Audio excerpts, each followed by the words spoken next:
오늘 이 시간 주시는 하나님의 말씀은 빌립보서 2장 12절에서 16절까지 말씀입니다.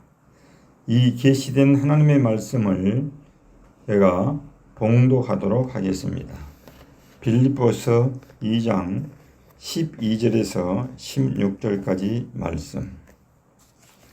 그러므로 나의 사랑하는 자들아, 너희가 나 있을 때뿐 아니라 더욱 지금 나 없을 때에도 항상 복종하여 두렵고 떨림으로 너희 구원을 이루라.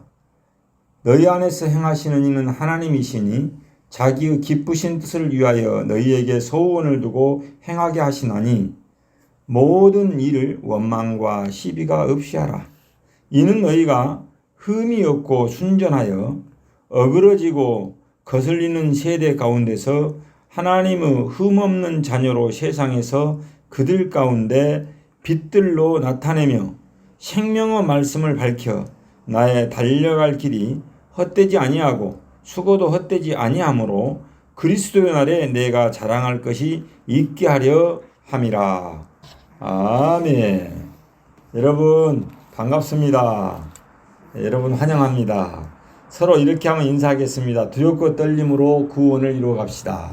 두렵고 떨림으로 구원을 이루어 갑시다. 축복합니다. 사랑합니다. 축복합니다. 사랑합니다. 네, 반갑습니다. 오늘은 오순절 후 두 번째 주일을 맞이하게 되었습니다. 우리는 예수님을 구주로 영접하고 믿음으로 하나님의 자녀가 되었습니다. 그래서 그리스도 안에서 한 가족이 되었습니다. 이제 예수님의 그 보혈의 공례를 통해서 모든 죄가 용서함을 받은 축복과 구원을 받게 되었습니다. 이것이 바로 예수님을 영접하고 믿는 자의 축복입니다. 이 얼마나 감사한 일입니까? 그래서 사도 바울은 그 구원의 감격을 잊지 말고 이루어 가라라고 말씀하고 있습니다. 오늘 본문 12절 하반절에서 이렇게 말하고 있습니다. 너희 구원을 이루라. 너희 구원을 이루라는 것입니다. 이 말씀의 의미가 무엇입니까? 여러분, 우리가 이미 예수를 믿고 구원을 받았으면 그 구원을 예서 완성해 나가라는 것입니다. 성취하라, 성취하다, 실행하다, 그런 의미가 들어있습니다. 즉 완전한 구원을 이루기 위한 신앙의 행군을 중단하지 말라는 것입니다. 우리가 하나님의 은혜로 받은 이 구원의 이 선물이라고 한다면은 선물을 받은 것도 참 중요합니다. 그러나 아름답고 귀하게 보존하는 것은 더욱더 중요하다는 사실을 우리는 명심해야 할 것입니다. 하나님의 은혜로 주신 선물을 아무렇게나 값싸게 취급해서는 안 될 것입니다. 우리는 하나님의 은혜의 선물인 구원을 값싸게 다루거나 취급해서는 안 되는 것입니다. 너희 구원을 이루라는 그 말씀의 의미를 한번 살펴보도록 하겠습니다. 여러분, 사도 바울은 빌립보 교회 교인들에게 과거에 항상 잘 복종했던 성도들에게 지금 권면하고 있는 내용입니다. 바울이 같이 있다가 지금 떨어져 있는 상태에서 편지를 통해서 이렇게 권면을 하고 있습니다. 12절 말씀을 제가 한번 원문대로 한번 번역해서 한번 읽어드리도록 하겠습니다. 12절. 그러므로 나의 사랑하는 자들아, 너희가 복종했던 것처럼 내가 있을 때뿐 아니라 더욱 지금 나 없을 때에도 두렵고 떨림으로 너희 구원을 이루어라. 라고 NASB 이 번역된 성경을 제가 한번 원문과 가까운 것을 이렇게 읽어드렸습니다. 여러분, 구원을 이루라는 말은 빌립보 교회가 완전한 모습을 이룰 때까지 이기심이나 불화 등을 없애고 영적인 성숙을 위해서 힘쓰라는 것입니다. 항상 어린아이처럼 머물러 있는 것이 아니라 영적인 성숙을 위해서 어른들처럼 힘써야 된다는 것입니다. 계속해서 실행에 나아가라고 말씀하고 있는 것입니다. 즉 구원이 완전히 이루어질 때까지 나태하지 말고 계속 영적 성숙을 위해서 힘쓰라라고 사도 바울은 빌립보 교인들에게 권면하고 있습니다. 여러분, 믿음으로 이미 시작된 그리고 그로 말미암아 장차 확실히 완성될 구원이지만은 그 과정에서 성도들은 자기 자신을 부단히 성화시켜 나가야 한다는 것입니다. 신학적 용어로 성화가 뭐입니까? sanctification. 점점 성숙해 가는 것을 성화라고 말합니다. 그러니까 구원을 이루는 데 있어서 필요한 태도는 그럼 어떤 태도를 가져야 되는가? 두렵고 떨림으로라고 말씀하고 있습니다. 두렵고 떨림으로 구원을 이루는 그런 태도를 가지고 나가야 된다는 것입니다. 네, 두렵고라는 그 원어 포부수인데 이 원어를 찾아보니까 위험에 직면해 있을 때 감정으로서의 두려움과 놀람 혹은 당황 등을 의미하는 그런 용어였습니다. 그러니까 경외 또는 존경이라는 의미도 갖고 있었습니다. 그러니까 이는 어떠한 사람이나 사물 앞에서 전율하는 그런 두려움이나 떨리는 그 경외심을 갖고 서 있는 것, 이제 하나님 앞에서 이렇게 두렵고 떨리는 마음으로 서 있는 것, 이것을 나타내기도 합니다. 이런 자세는 우리들이 하나님 앞에서 성도들이 가져야 할 기본적인 자세인 것입니다. 그래서 사도 바울은 빌립보 교인들이 하나님 앞에서 자신의 죄성과 자신의 허물과 죄성, 영적인 무능력을 인정함으로 인해서 두렵고 떨리는 자세로 공동체의 영적인 정지를 이루기를 권면하고 있는 그런 말씀인 것입니다. 왜냐하면은 13절에 그 이유가 나와 있습니다. 12절에 대한 이유, 13절 이유가 뭐라고 나와 있냐? 성도가 두렵고 떨림으로 구원을 이루어 가야 하는 것은 그들 안에서 하나님이 계셔서 그의 기쁘신 뜻을 위하여 소원을 두고 행하시기 때문이라는 것입니다. 13절 한번 읽겠습니다. 시작. 너희 안에서 행하시는 이는 하나님이시니 자기의 기쁘신 뜻을 위하여 너희에게 소원을 두고 행하게 하시나니. 여러분, 성도들이 두렵고 떨림으로 구원을 이루러 가야 하는 그 자세는, 그렇게 해야 하는 그 이유는 그들 안에서 하나님께서 거하셔서 내주하셔서 그의 기쁘신 뜻을 위하여 소원을 두고 행하시기 때문이라는 것입니다. 여러분, 오늘 이 시간 너희 구원을 이루라는 그 이 말씀 속에서 우리는 다음과 같은 뜻을 발견할 수 있습니다. 즉 너희 구원을 이루라는 말씀 속에는 옛날로 돌아가지 말라는 그런 뜻이 들어 있습니다.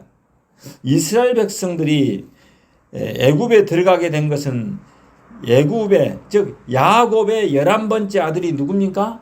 요셉. 그렇죠.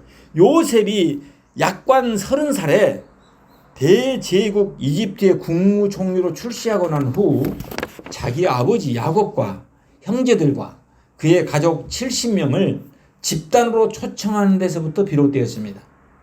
그로부터 그들은 하나님이 본래 그들의 조상이었던 아브라함에게 주셨던 가나안 땅으로 들어가지 못한 채 430년 동안이나 애굽에서 살게 되었습니다.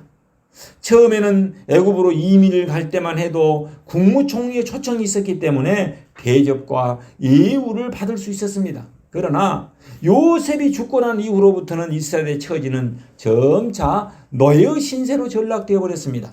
결국은 애굽 사람을 위한 노동력의 가치밖에 없는 존재가 되어버리고 말았던 것입니다. 그러한 그들이 430년 만에 애굽의 탈출은 극적이고 참으로 감격적이었습니다. 그러나 그것은 잠시 동안 뿐이었습니다. 그들은 다시 애굽으로 되돌아가고자 하는 마음을 가지고 요청하게 됩니다. 즉 그들의 원망과 시비는 크게 두 가지로 요약해 볼 수 있습니다. 왜 이렇게 애굽으로 되돌아가기를 요청했을까요? 첫 번째는 모세의 영돌에게 대한 도전이었습니다. 누가 너를 우리들의 지도자로 세웠느냐? 우리는 너를 우리의 지도자로 뽑은 일이 없다. 우리 위에 지도자로 군림하지 말라는 것이 바로 그들의 시비거리였던 것입니다. 그러나 여러분, 모세를 뽑은 것은 누구였습니까? 하나님께서 모세를 부르셨고 모세를 세웠습니다. 그리고 모세를 애굽 이집트로 보냈습니다. 두 번째로는 광야 여행이 고통스럽다는 것입니다. 마실 물도 없고 먹을 양식도 없고 고기도 없고 과일도 없다는 것입니다. 그러나 애굽으로 돌아가게 되면 모든 것들이 있다는 것입니다. 그러니까 다시 430년 동안 종살이했던 애굽으로 돌아가자는 것이 백성들의 불만이었던 것입니다. 그러나 여기에 문제가 있습니다. 돌아가도 될 애굽이라면 무엇 때문에 하나님께서 그들을 불러냈겠습니까? 그리고 무엇 때문에 바로와 목숨을 건 투쟁을 하면서 이스라엘을 건져냈겠습니까? 그들은 생각해서는 안 될 것을 생각했습니다. 사람들은 옛 습관으로 돌아가기 쉽습니다. 이렇게 돌아갈 수 없는 것으로 돌아가고자 모세를 보챘던 것입니다. 애굽을 과거, 죄, 세상살이로 본다면 가나안 땅은 미래, 구원, 영원한 세계라고 말할 수 있습니다. 여러분, 하나님이 우리를 죄악 세상에서 구원한 것은 다시는 그 세계로 돌아가지 말라는 것임을 우리는 기억해야 하는 것입니다. 죄에서 구원받고 영생을 선물로 받은 백성들이 회고주의에 빠질 때, 과거로 다시 돌아가려는 회고주의에 빠질 때 세상에 대한 미련을 버리지 못하고 되돌아갈 기회를 찾는다면 우리가 그렇게 하나님의 선물로 받았던 구원을 이루지 못하게 될 것입니다. 그 어떤 유혹이 손짓한다 손치더라도 되돌아가면 안 되는 것입니다. 그 누가 내 손을 붙잡고 되돌아가자고 속삭여도 되돌아가서는 안 되는 것입니다. 왜 그러냐? 되돌아간다는 것은 하나님을 떠나는 것이기 때문에 그렇습니다. 그래서 회고주의를 경계하라는 뜻이 있습니다. 여러분, 이스라엘이 모세의 인대로 홍해를 건너서 가나안을 횡단하고 있을 때 그들 앞에 가로막고 있는 숱한 원수들이 있었을 것입니다. 블레셋 족속, 아말렉, 암몬, 모압, 에돔 등과 싸워야만 했습니다. 그리고 여호수아의 인도로 40년 만에 가나안 땅에 이르렀으니 가나안에 살고 있던 원주민 부족들과 또 싸워야만 했습니다. 여러분, 우리가 영원한 가나안, 즉 천국을 향하여 나아가는 길에도 온갖 도전들이 도사리고 있습니다. 그들과 영적으로 싸워 이겨야지만이 천국에 들어갈 수 있는 것입니다.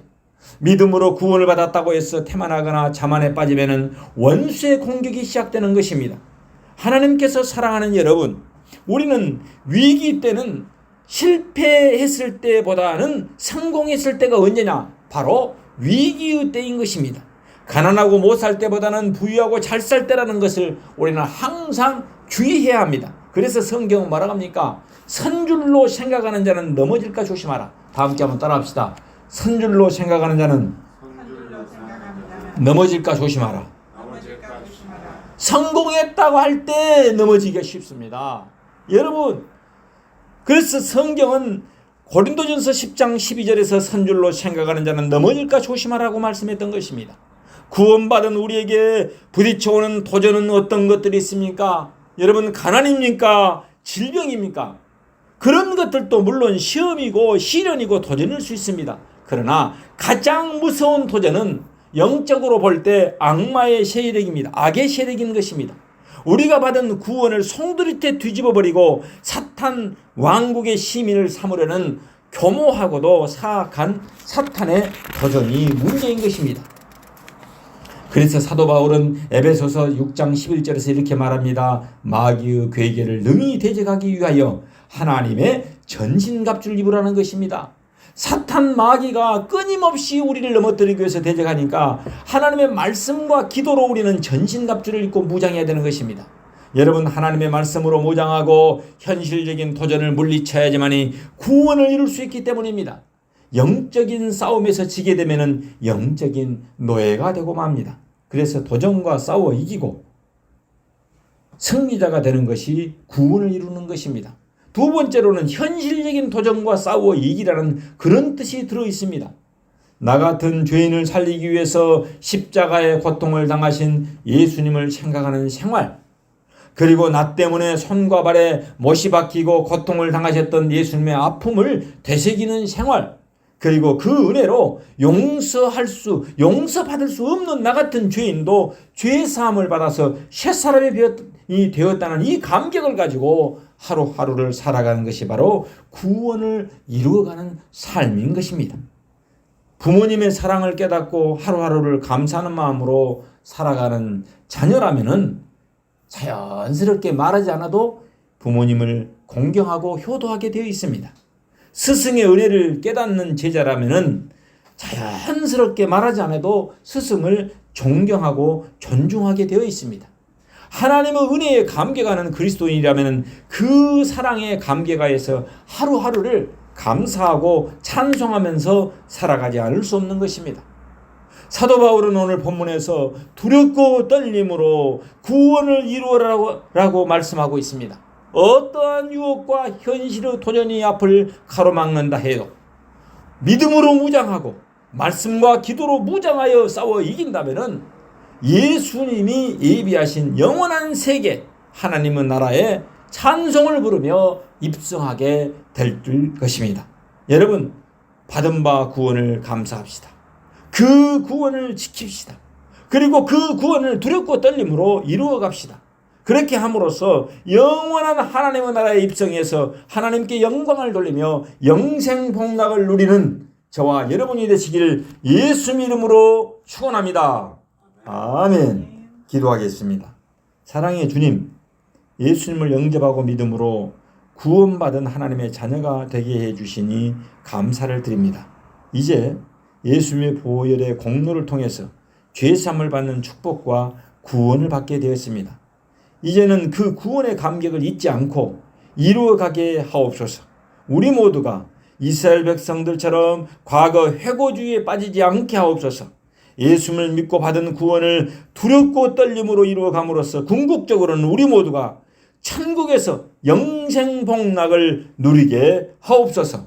온 인류의 구세주 되시는 예수님의 이름 받들어 기도하옵나이다. 아멘.